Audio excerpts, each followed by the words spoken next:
Hello and welcome. You're listening to Unspun Live, the Herald's political podcast, bringing you up to date with the latest goings on in Holyrood. I'm Hannah Brown, the Herald's political correspondent, and I am joined by my fellow colleague in the Herald's politics team, Rebecca McCurdy. How are you doing, Rebecca? Hello, I'm good. Good. So we are emerging right now from the Easter recess after a big break, and I think the big story this week is John Swinney and his summit, which is happening on Wednesday. It aims to tackle the rise of populism, and we kind of know that it's already about reform, right? Because in January, I think it was, Swinney was asked, is this to do with reform? And he just said yes. So he should be worried. They're doing really well in the polls. So as a result, given that we are expecting this summit this week, Rebecca caught up with one of probably the most high-profile defectors from the Tories who went to reform, Thomas Kerr, Glasgow City councillor. What was Kerr saying, Rebecca? Did he feel very upbeat and confident about the Holyrood elections next year? And, you know, how are the polls looking for them right now? Yeah, so firstly I started off by asking him about the summit. He was very clear it was a political stunt, one that he called anti-democratic because his party's not invited. He was pretty upbeat though when talking about politics for his party. They are kind of projected to get around 14 to 15 MSPs if things go the way they currently are, which is what the polls are predicting. Yeah. So he was pretty upbeat. He didn't seem bothered that this summit was going on without any involvement from his party. Yeah, a lot of interesting conversation actually. And yeah, I mean that 14 to 15 MSPs, if that happens, the Parliament's going to look incredibly different, and we'll see definitely a different scaling up and down of certain political parties come Holyrood 2026, and it'll be quite good to see, or I guess interesting to see where they will pick up their votes from. We're also expecting Nigel Farage to visit Scotland very soon. We don't have an exact date, probably next month, I'm guessing. Do you think this will be a smooth return to Scotland, given, you know, when Nigel Farage visited last time, it didn't go down so well? Yeah, I mean, I think it's fair to say it didn't go to plan when he was last here. I think it was 2013 he was last here in Edinburgh, and most people remember the scenes of him kind of being locked in a pub in the Royal Mile by police and then given a police escort out of the city. Outside there was people chanting things like racist. And yeah, I mean, I think when I put it to Thomas Kerr, the sense was that he admitted that they are nervous for that because, you know, across the country we've seen things like milkshakes, coffees, they've been kind of... all the liquids. Yeah, Nigel Farage has had literally pelters, you know. I think there's a nervousness that could happen again. But what was interesting is he said now he thinks that people in Scotland see Farage as a bit of a kind of popular figure here. Almost like he's going to be given like a king's welcome, I think. It was like, I think that the term he used was like a really warm welcome will be given to Farage. Because he also mentioned, I mean, he did say, you know, we can expect protests from when he was talking to you in your interview, but he also, like you said, they're expecting swathes of supporters to gather around as well. Yeah, I think the idea was that the nervousness around protesters wasn't as big now because they'll have hundreds of activists is what they think they're going to get lining the streets of Hamilton because of course he's coming up for the by-election. So that was quite interesting. Whether that actually comes to fruition, it'll be interesting to see, but it'll be an event for sure. Definitely, and we know that, you know, that by-election that's being held after, you know, the Christina McKelvey from the SNP sadly passed away. That's planned to be held in about June, so over the summer, and we're hearing that, you know, Nigel Farage is expected to be up for that, so it's potentially going to herald in maybe a summer conference for reform here in Scotland. So we'll see how that all plays out. But what he also said, Thomas Kerr, during your interview, which I found really interesting, was he addressed this issue of the fact that young men are seen as the people that Reform look to try and bring into their ranks. But actually what Thomas Kerr was saying around social media is that yes, we're seeing that group of 15 to 25-year-old younger guys engage with our social media posts, but we're also seeing young women. He mentioned the age category of 25 to 35-year-old young women engaging a lot in their posts, which I didn't really expect, but they're clearly seeing social media as a bit of a tool for them. But he kind of had mixed views around social media, didn't he? Yeah, so, I mean, a lot of the time when I put things to him, maybe the things that had been said about Farage or about Richard Tice's visit, which didn't go that well, the idea was that, you know, you don't believe what you read on social media. It's a different kind of life on social media, which then when we talked about policy and who backed the party, it was like he was very quick to say, well, you know, they engage a lot with our social media, and I kind of put it to him like that's a bit of a, like, how do you, on one hand, social media is bad for your party, and then on the other hand, it's really good. I was also really struck by the comment that, you know, younger women are attracted to Reform, because it's like you say, you wouldn't expect it. No, because there's always been this kind of concept. I mean, other parties and John Swinney and Scottish Labour, other people have hinted at the fact that there are kind of close relations to Reform and potentially the rise of misogyny coming in there. So it was quite interesting to see and hear from Thomas Kerr saying, well, actually, we've got this popularity amongst not as young men, but definitely, you know, that 25 to 35 age bracket for, I would classify as young women. Thank you. We're both in that, so yeah, we like to still see ourselves as young. But yeah, I guess just finishing before we play this interview, one thing that you pulled him up on, and I think you said very honestly, was that we're immersed in the political world right now. We're both political reporters, and we know that, well, the clarity of Reform policies isn't really there. He was still hesitant around as to when we will get more of a clarity around their policies. What was he saying about that? Yeah, so I really wanted it to be, when we sat down, a really honest interview about what Reform stands for and what Reform is. Honestly, like, we didn't really get any policy. I think the things that he did say to me was ending net zero and ending the woke agenda in schools, and but at the same time there was no strategy for how he plans or how his party plans to do that.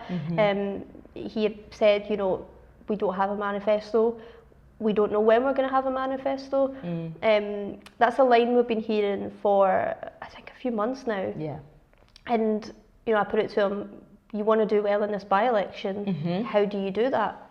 And he did try and hint at certain policies. I remember him saying to you, you know, we're looking at the fact that you can take photographs and pictures in public, and that includes playgrounds. So he did mention that they were maybe going to look at something which would prevent photos being taken of kids in playgrounds, children, and that's something that he's maybe hinting at, to go, look, we have certain policies, but still. Yeah, I think he definitely hinted, but I think it would just be good to know what. I think you can look at other parties and see that they have a manifesto. I think it would be good for a party that's kind of projected to do so well and have such a presence in Holyrood. It would just be good for us as journalists and for the public as well to be able to kind of scrutinise what they actually stand for.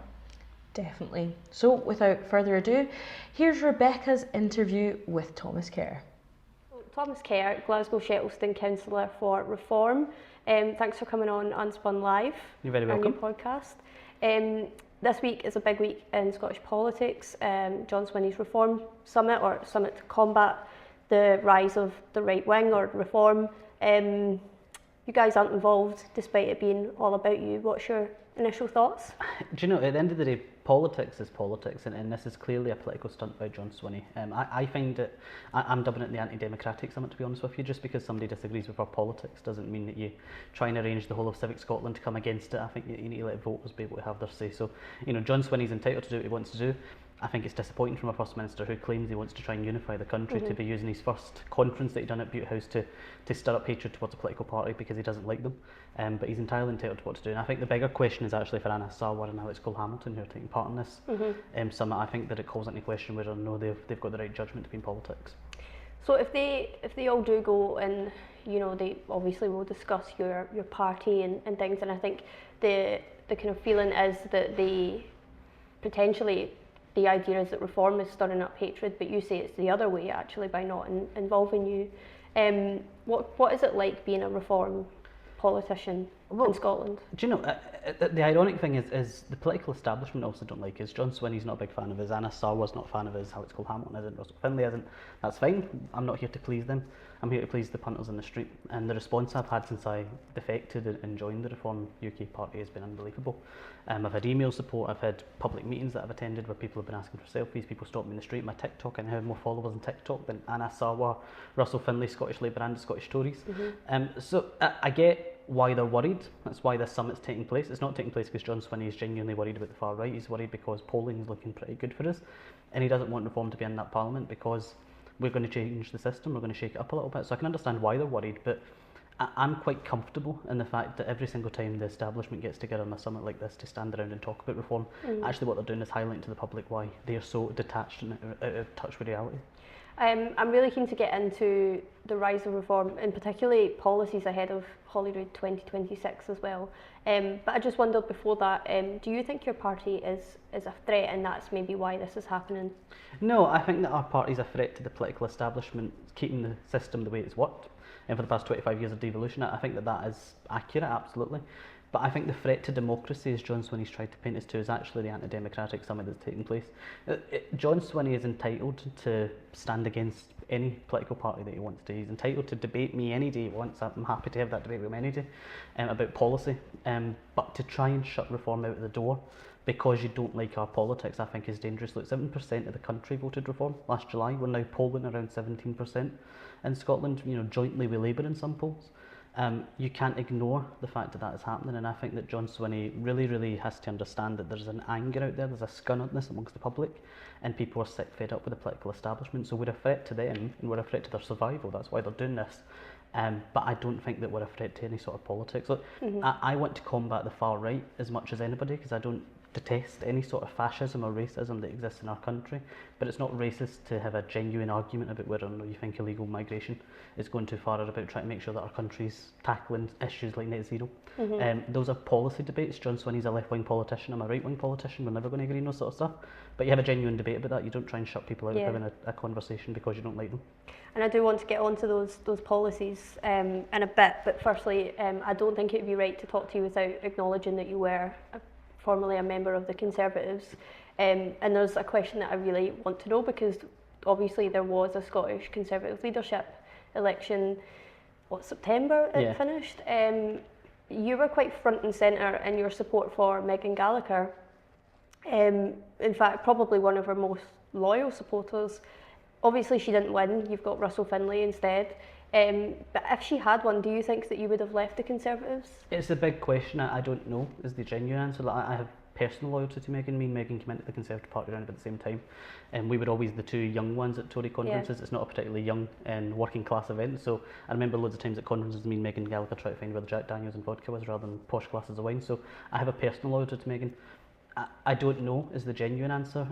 If Megan was able to implement the changes that she promised in her leadership campaign, then I maybe wouldn't have made the switch. Right. But I think there's a fundamental problem that leadership contest showed me, which is the Scottish Conservative Party is incapable of any sort of change. Inside the political party that it is, it's a very toxic atmosphere. The same people who ran the party for years are still the ones who will run the party, and whatever placeholder leader they put in, they don't have full control over the party, and that's the fundamental issue. So if Megan was able to do what she planned to do, then I might have stayed. But I have very, very big doubts about whether Megan was able to do that. Yeah. And then obviously we've seen defections from a council level, but not yet from an MSP. In fact, we've seen the other way, Jamie Green going to the Liberal Democrats. Are you still hoping that an MSP might If one wants to, then they're more than welcome. Like, we're building a movement here that's polling at 17% without having a single voice inside the Scottish Parliament. We don't have as we'll probably get on to, not a full manifesto pledges yet. We don't have a leader in Scotland, and we're still building up the infrastructure, yet we're still polling higher than the Scottish Tories, Lib Dems, Greens, and as a jointly with Labour in some opinion polls. So if an MSP wants to come and join us, we're always open to having a discussion. And by the way, it might not come for the Tories, there might be people in Labour as well who are really, really angry about the direction that the party's going in. We're open to having that discussion, but it's not a be all or end all for us. I'm very confident Reform will have MSPs elected next year, and those will be people who are going to be in there to shake up the system, not people who have been there for 10 years and not really done much and want to try and save their careers. But are you having conversations, like obviously you are very close, like you say, with Megan, are you having conversations with anyone about potentially considering, you don't have to say who, but... I have conversations with former colleagues all the time.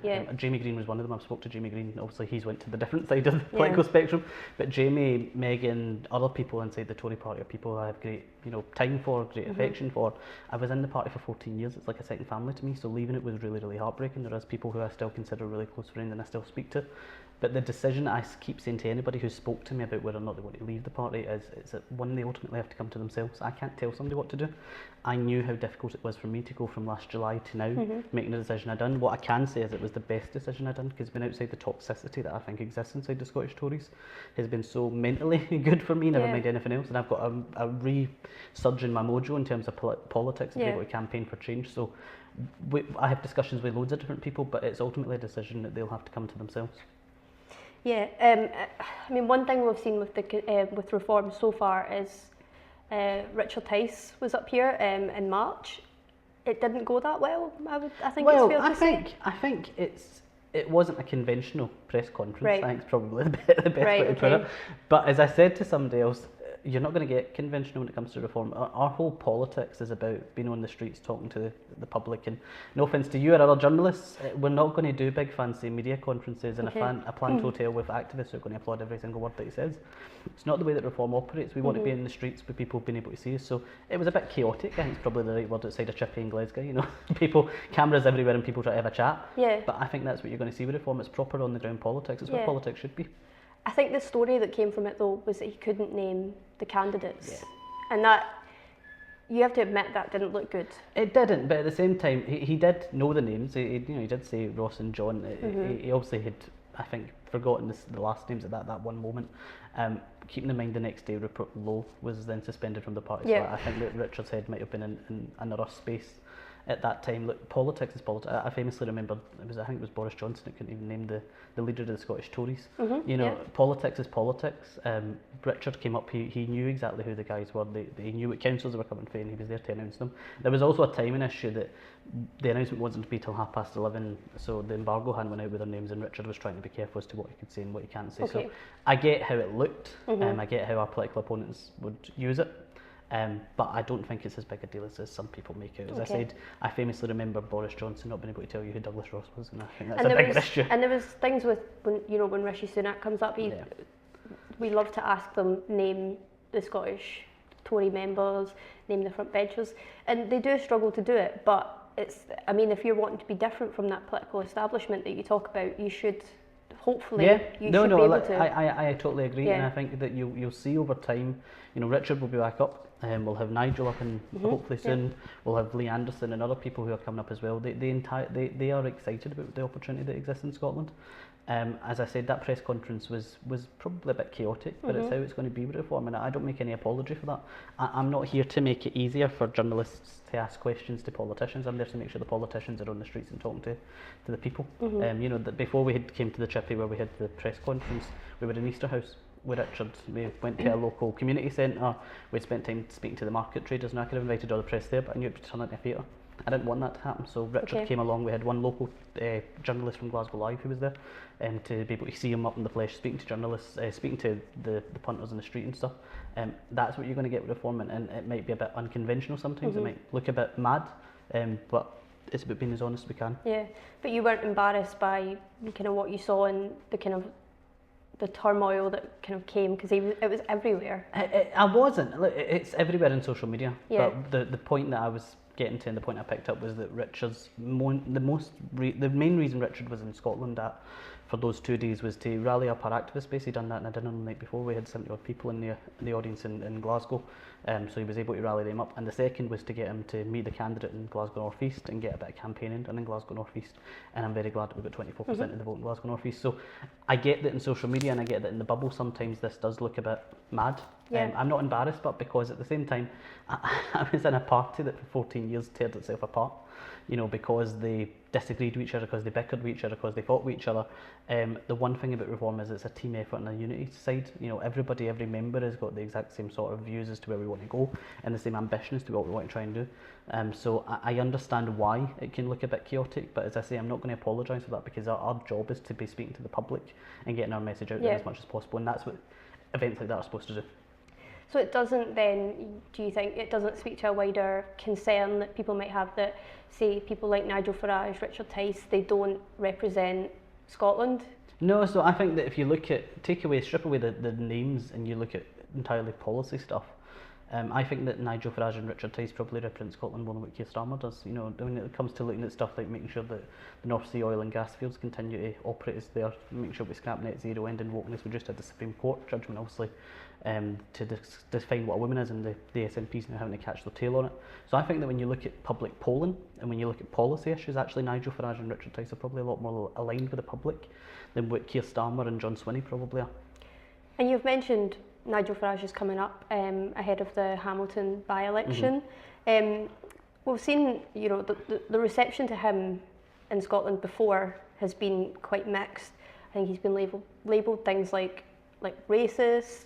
In other parts of the UK, he's had things like milkshakes thrown over him. Is there a security concern for him coming up? I don't think so. I think there's a nervousness in it. I don't think Nigel's team will mind me saying this. There's a nervousness as to the last time he done a big event in Scotland was also the famous pub in Edinburgh. Yeah. And there's a nervousness when that happens. And you know, Nigel Farage has faced some amount of scrutiny in terms of him as an individual, some horrendous death threats and everything. He can't go about his own business without personal security having to be with him. I think there's a nervousness there. But I don't think there's a security concern, because I think that the public's persona of Nigel Farage has changed dramatically. My persona of Nigel Farage has changed dramatically, and I think that's an estimate as to why I think the public has changed. I think things like I'm a Celebrity and all this sort of stuff has made him much more approachable. People like him as a politician, and they like the honesty that they come. They also like the fact that for the past 10-15 years he's been saying the same stuff. And now 10-15 years later, the stuff that he's been talking about are coming up in the mainstream as big issues. So I think that there's an acceptance there. So I think when Nigel comes up, he'll get a reception that will be worthy of who he is as a politician. Yeah, but there'll likely be something on the counter. Oh, there will be. Look, when I was a Tory, I was called a racist and branded a fascist. When a Labour conference gets people who turn up to protest them. Politics is and it's hard. Politics is about principle and about conviction. Yeah. It stirs up emotions in people. Nigel certainly does that. He is a controversial character. I think I've started to become a controversial character in Scotland. Politics is about that, but it's not my job to please every single person. It's my job to stand up for the principles that I believe in and try and convince more of the public to support me. So it's in itself, politics is a confrontational business. So there will be people who will turn up to protest when Nigel comes up. Absolutely, there will be. But I think the difference will be there will be hundreds of activists that will be at a rally to support him. There'll be loads of different events and support that will be seen, and then we'll see the by-election results. And I think that is where it really matters. People on the street going out and voting. 26% in a council by-election in Fraserburgh, 24% in Easterhouse in a by-election for Reform UK, 18% in places like Livingston and other places, West Lothian, sorry. So when you start to go through it, then I understand why we will stir up and why people will be enthusiastic to come out and protest against us. But there's a lot of support there as well. And presumably he'll be briefed on the candidate and know everything about them. He will know all his stuff. I think he's probably more briefed on who the candidate's going to be than I am now. So he'll definitely know his stuff. I'm sure he'll be quizzed on it. Yes. I'm sure he will. I'm interested in what you thought of Nigel Farage. You said your opinion on him has changed over the years. You obviously, presumably, think quite highly of him now. Is that something that you didn't? I think it's not that I didn't think. I thought that he was a bit of a showman. Right. And I think that a lot of the perception around him in the media, and particularly with my former party, remember Nigel Farage has been a threat to the Conservative Party's existence for years. So it's kind of embedded you in a Tory not to listen to him too seriously.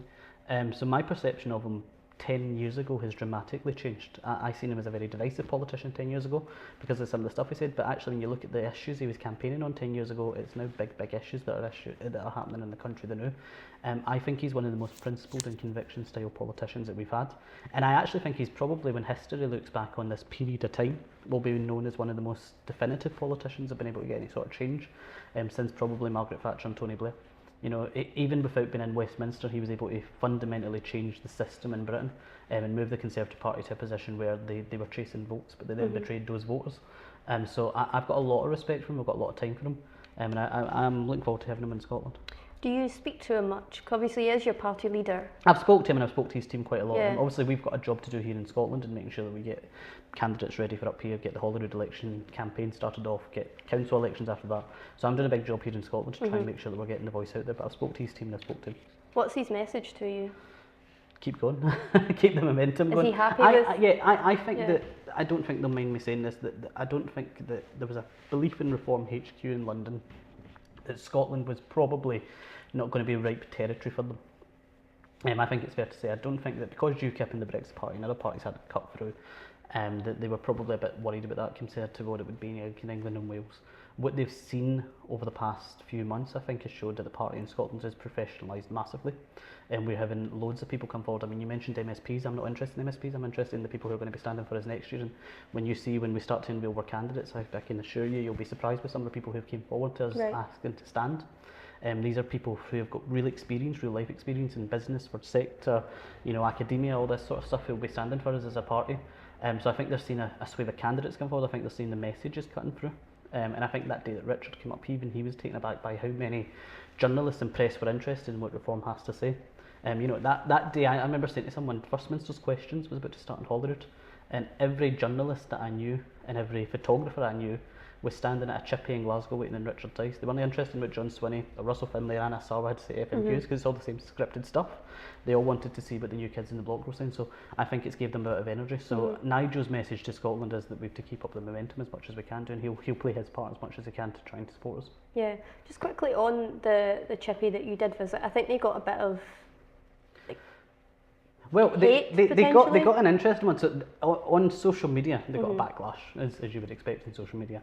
But I remember speaking to the owner the week afterwards, and he said his take in terms of how many people had been in had actually risen. Okay. So in terms of profits, he got, I think he said it was the best week he'd had. Right. And whether that was all the journalists buying chippies or no, I don't know. But he got a rise in his profit compared to what it was the week before. So I think there is a different world out there to the bubble that exists in X and on social media and Facebook and things like that, or Blue Sky, whatever it's called now.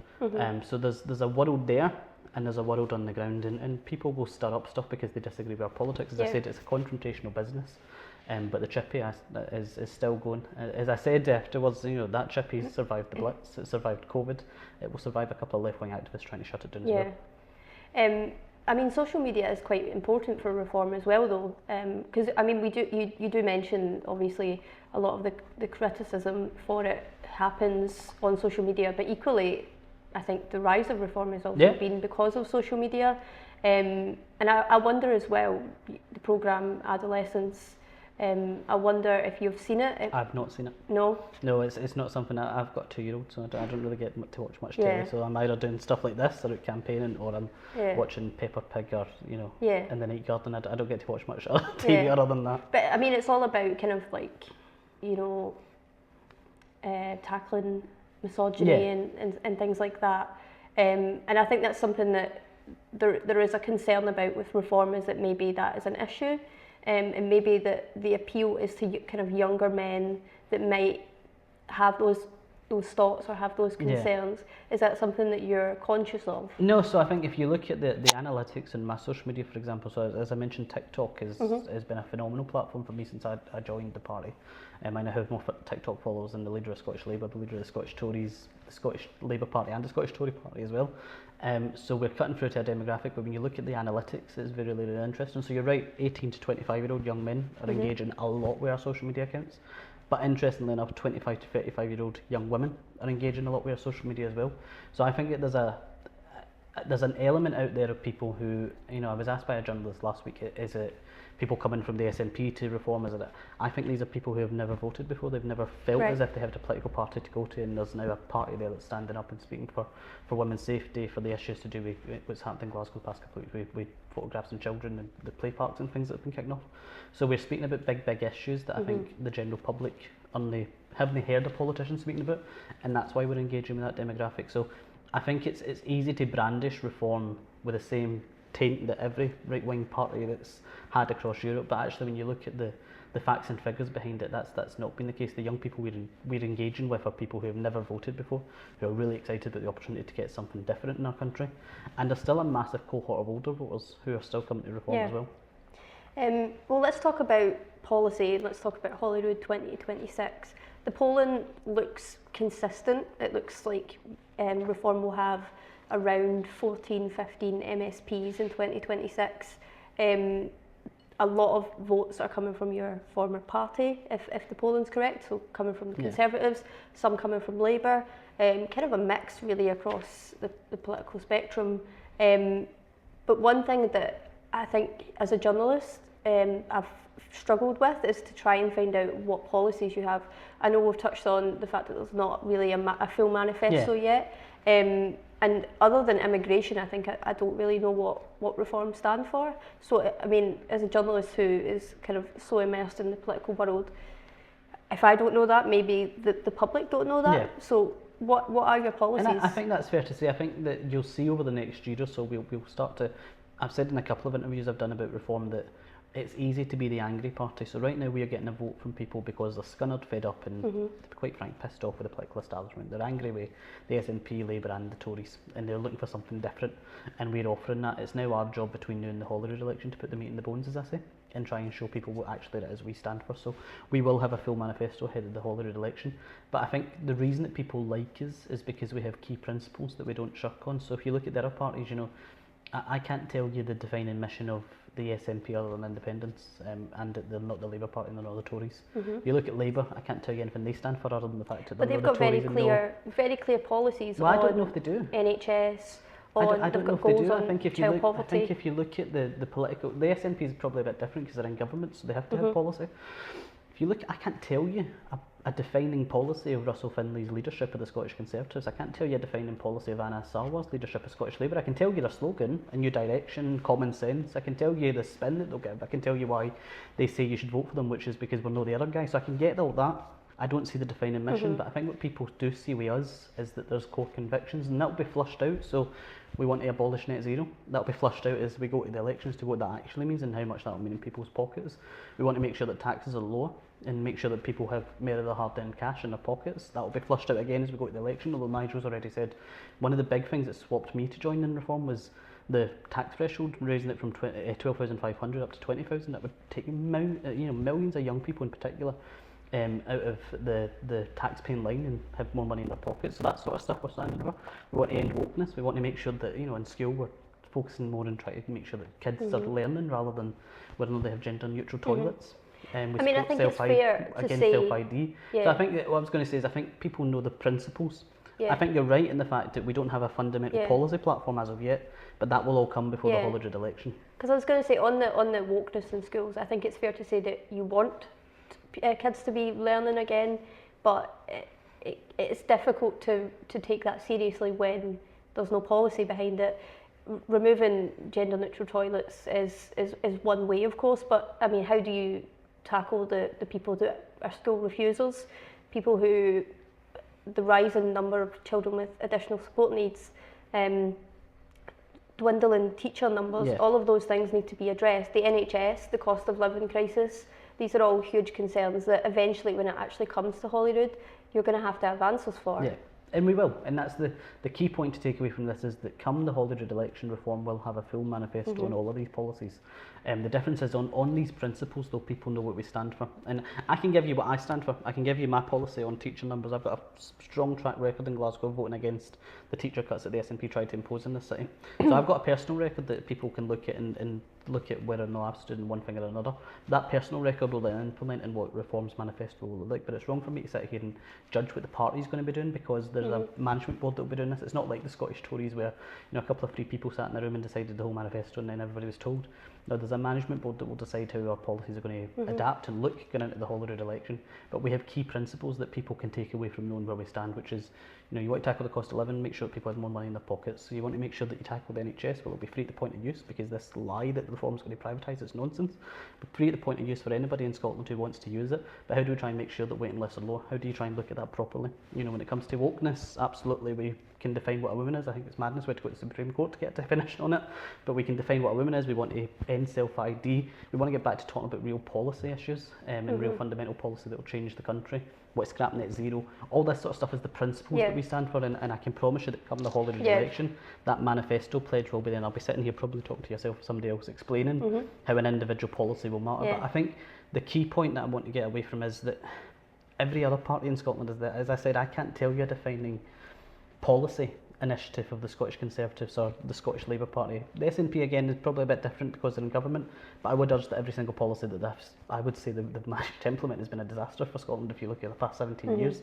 So I think that Reform's been held to higher standard than some of the other parties are in terms of this, because we're the new kids on the block. Okay, so do you have a rough idea of when you might have a manifesto? Because we're at the point where we're almost a year out.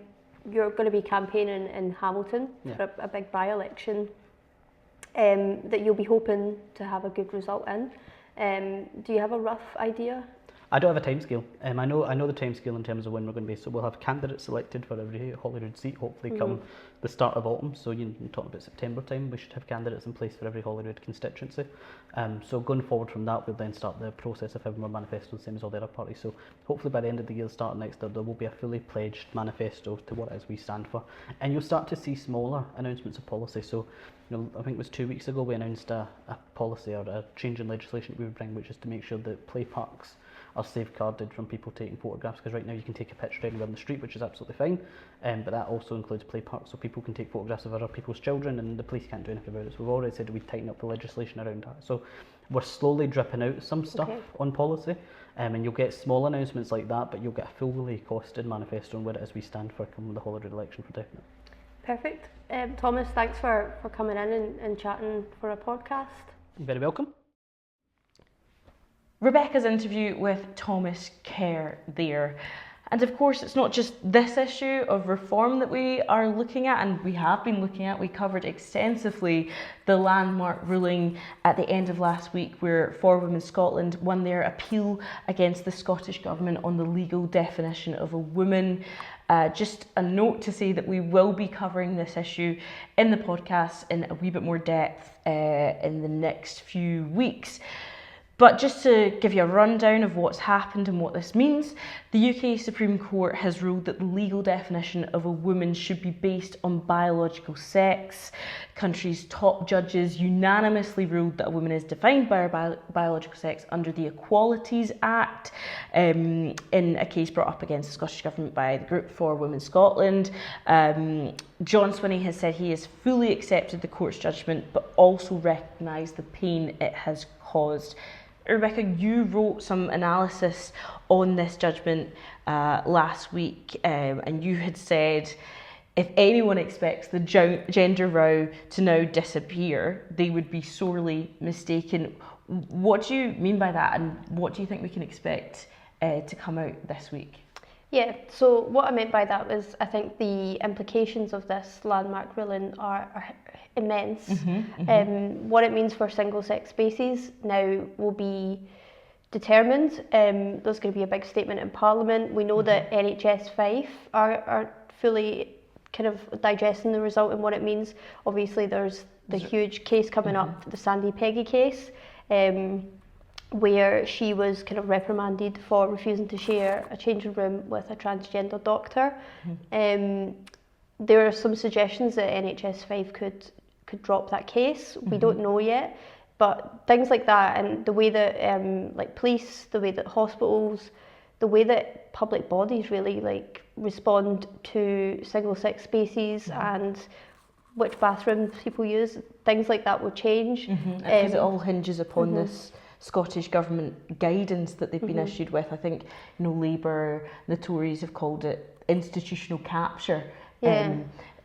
Scottish Government will now obviously have to review the guidance that they've issued to public bodies. Well, because the Scottish Government argued that a trans person with a gender recognition certificate could legally use the female or the single sex space, the changing room or a bathroom, but now this ruling kind of disproves that, and that kind of it's going to be really, I think it's going to be really significant for the law. Total headache for the government as well to completely review all of this, but it's going to be necessary considering that's what has been agreed upon. That's what the Supreme Court, the country's top court, has ruled. So loads of fallout around that expected this week as well. But that is all we have time for on the podcast this week. Thank you so much for listening, and please do subscribe and keep on listening to us. Unspun Live by the Herald, wherever you get your podcast.